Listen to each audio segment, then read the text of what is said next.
Welcome to this mFund series. I'm Julia Lee, an equities strategist from Bell Direct. And today it's my great pleasure to be joined by Oliver Trusler, Investment Director, who's responsible for both onshore and offshore funds in Australia for Schroders.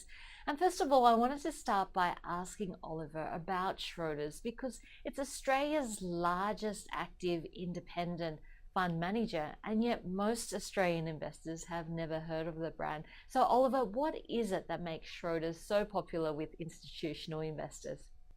Julie, you acknowledge a good point. I mean, we are well known in the institutional channel. I mean, ultimately, Schroders has been around for over 200 years globally, and we've been here in Australia for over 50 years, but predominantly as an institutional manager.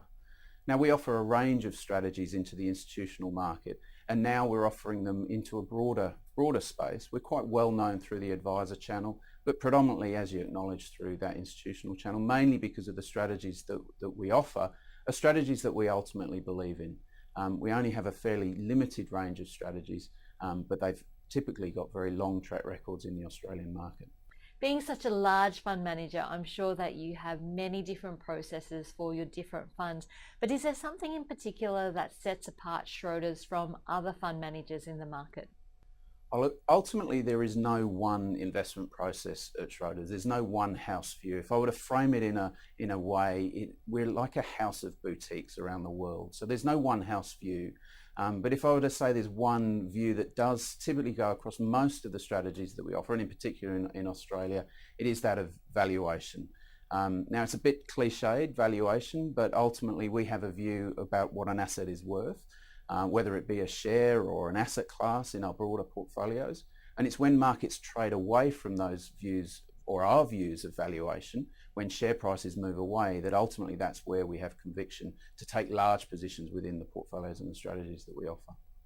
So then, do you see timing as being important? Timing is important, but what is challenging in terms of portfolio management is short-term timing. It's very rare that anyone has a long track record in timing the market over a short period of time.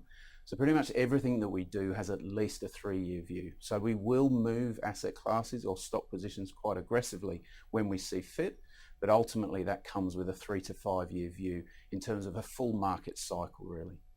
Okay, so in a world where we're seeing ultra low interest rates and this hunt for yield, where are you seeing the opportunities at the moment? Look, as you say, Julia, that's a challenging question given the different strategies. I guess the one thing that we would say over the top is that every client should have a different objective. So the client's objective should be their own. And we run strategies that may fit your objective or may not. And so it's very important to understand what they are. So for example, our Australian equity portfolios are designed to be fully invested. So you're making the decision as to whether you want Australian share exposure, and then we're making the decision underneath that.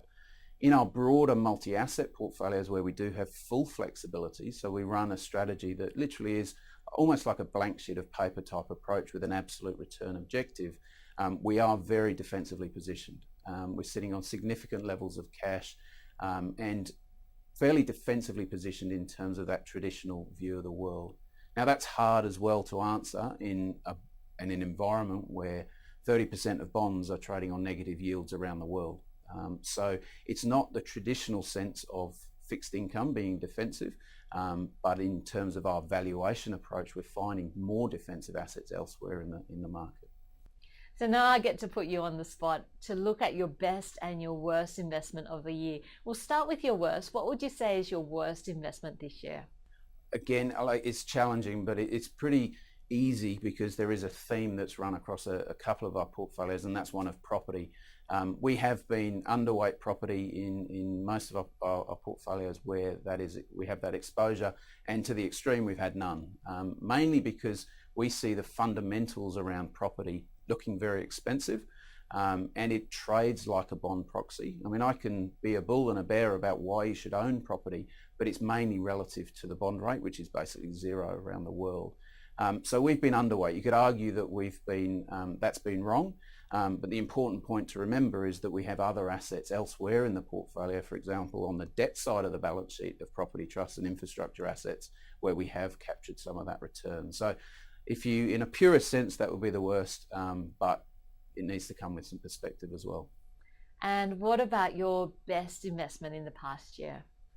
Best investment over the last year, which as I kind of acknowledged earlier is a very short time frame, but in a market that's been selling off quite significantly through time, some of the best investments we've made have actually been those risk mitigating strategies that we have in the portfolio, or ultimately swinging to cash. So if I were to kind of put it in a broad sense, it would be moving to cash, generally at the right time, protecting the portfolio through periods of downturn. But also we've seen opportunity open up in the high yield credit space. We've been adding to the portfolio since the beginning of the year into high yield credit, and we've actually, that's delivered quite nice returns for the portfolios in a broad sense as well. And finally, given that you have so many different funds under your belt, what would you say is your most interesting fund? Again, that's in a broad range of strategies. That's a challenge because we are seeing a lot of interest in our broad range at the moment. And obviously there are a couple of themes at play. One is diversifying a portfolio, whether that be into global equities or emerging markets or Asia or a strategy like that. Or in particular, we're seeing a lot of demand at the moment for fixed income, and in particular professionally managed fixed income in a low yield environment. So that's certainly an area that we would argue very strongly that you don't want to be a passive investor, and in a low return world we're seeing a fair bit of demand for that type of strategy. Clearly where we're getting a lot of traction though is in our broad multi-asset portfolios, because that is a way that you can very efficiently buy diversity in a professionally managed structure, but also going right across the whole global universe of investment ideas that Schroders have at our play. That was Oliver Trusler, Investment Director at Schroders. Now remember, Schroders funds are available on the mFund's platform, and this is where you can buy or sell managed funds through your broker like Bell Direct without the usual paperwork on the CHESS system. So for more information, please go to the Bell Direct website. Thanks for joining us. I'm Julia Lee from Bell Direct. See you next time.